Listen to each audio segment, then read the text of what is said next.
राधा माधव।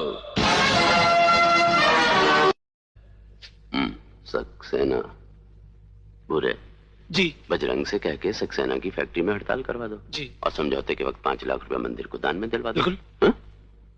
क्यों सक्सेना, फैक्ट्री में हड़ताल वगैरह होने का खतरा तो नहीं है? वाह क्या बात है।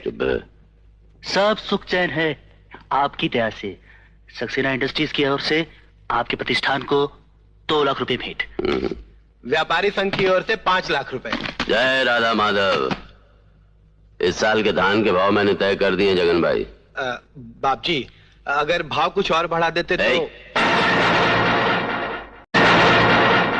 मूर्ख, हमारी हुकूमत करने का मूल मंत्र यह है कि भाव इतना बढ़ाओ कि दाल रोटी के चक्कर में लोगों को बगावत के बारे में सोचने तक की फुर्सत न मिले, लेकिन इतना भी मत बढ़ा दो कि लोग बगावत पर उतारू हो जाएं।